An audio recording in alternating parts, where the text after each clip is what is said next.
Hello friends, ನಮಸ್ತೆ. ಸ್ಫೂರ್ತಿ kitchen and ಬ್ಲಾಗ್ಸ್ಗೆ ಸ್ವಾಗತ. ಇವತ್ತಿನ ರೆಸಿಪಿ ಪಾಲಕ್ ಸೊಪ್ಪಿನಿಂದ ನಿಪ್ಪಟ್ಟು ಮಾಡೋದು ಹೇಗೆ ಅಂತ ತೋರಿಸ್ತೀನಿ, ಬನ್ನಿ. ನೋಡಿ, ಒಂದು ಅರ್ಧ ಕಟ್ ಆಗೋಷ್ಟು ಪಾಲಕ್ ಸೊಪ್ಪು ತೊಗೊಂಡಿದ್ದೀನಿ. ಇದನ್ನು ಚೆನ್ನಾಗಿ ಒಂದು 2 ಸರಿ ತೊಳೆದ್ಬಿಟ್ಟು ತೊಗೊಂಡಿದ್ದೀನಿ. ಈಗ ಕಟ್ ಮಾಡ್ಕೊಳ್ಳೋಣ. ನೋಡಿ, ಪಾಲಕ್ ಸೊಪ್ಪನ್ನ ಚೆನ್ನಾಗಿ ಚಿಕ್ಕದಾಗಿ ಕಟ್ ಮಾಡ್ಕೊಂಡಿದ್ದೀನಿ. ಈಗ ಇದಕ್ಕೆ ಅಕ್ಕಿ ಹಿಟ್ಟು ಸೇರಿಸ್ಕೊತಾ ಇದ್ದೀನಿ. ಈ ಕಪ್ಪಲ್ಲಿ 2 ಕಪ್ ಆಗೋಷ್ಟು ಅಕ್ಕಿ ಹಿಟ್ಟು ಸೇರಿಸ್ಕೊತಿದ್ದೀನಿ.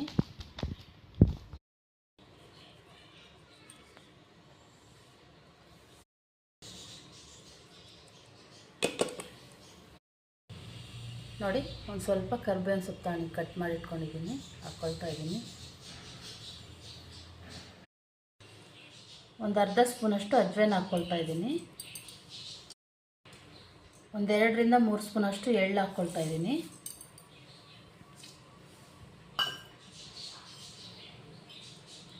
ಒಂದು ಸ್ಪೂನ್ ಜೀರಿಗೆ. ನೋಡಿ, ಕಡಲೆಬೇಳೆ ಇದು.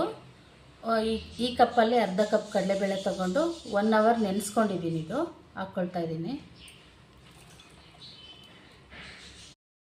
ನೋಡಿ, ಒಂದು ಮಿಕ್ಸಿ ಜಾರ್ಗೆ ಒಂದು 3/4 ಕಪ್ಪಷ್ಟು ಶೇಂಗಾ ಬೀಜನ ಚೆನ್ನಾಗಿ ಹುರಿದಿದ್ದೀನಿ. ಡ್ರೈಯಾಗೆ ಸಿಪ್ಪೆಲ್ಲ ತಗೊಂಡಿದ್ದೀನಿ. ಈಗ ಪುಡಿ ಮಾಡ್ಕೊಳ್ಳೋಣ.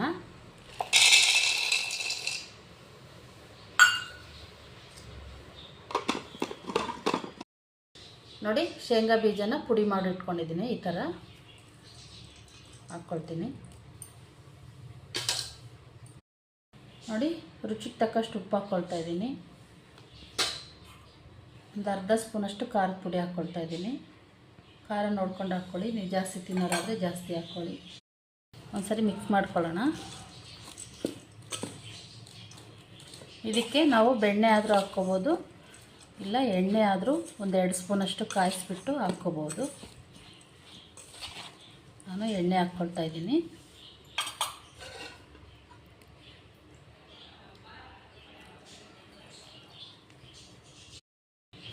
ನೋಡಿ, ಎಲ್ಲ ಮಿಕ್ಸ್ ಮಾಡ್ಕೊಂಡಿದ್ದಾಯಿತು. ಇದಕ್ಕೀಗ ಉಗುರು ಬೆಚ್ಚಗಿರೋ ನೀರಿಂದ ಕಲಿಸ್ಕೋಬೇಕು. ಹಾಕ್ಕೊಳ್ತಾ ಇದ್ದೀನಿ ನೀರು.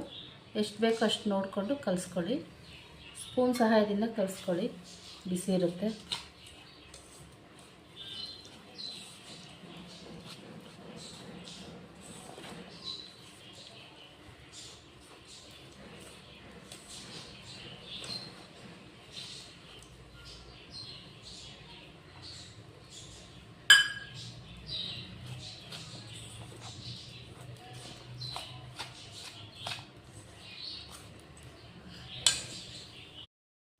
ನೋಡಿ, ಸ್ವಲ್ಪನೇ ನೀರು ಹಾಕ್ಕೊಂಡ್ಬಿಟ್ಟು ಅದಕ್ಕೆ ಹಿಟ್ಟು ಕಲಸಿಟ್ಕೊಂಡಿದ್ದೀನಿ.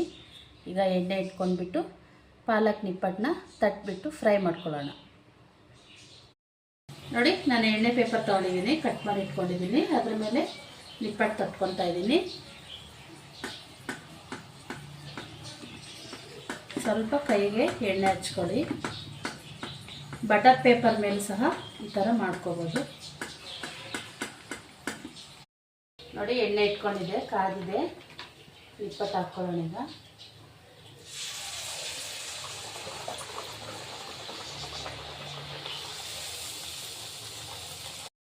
ನೋಡಿ, ನಿಪ್ಪಟ್ಟು ಫ್ರೈ ಆಗಿದ್ದಾವೆ. ತೆಗೆಯೋಣ. ಈಗ ಸಾಕು, ಇಷ್ಟ ಆಗಿದ್ರೆ ಆಗಿರುತ್ತೆ. ತುಂಬ ಕೆಂಪಾಗಿ ಮಾಡೋಕ್ಕೆ ಹೋಗಬೇಡಿ.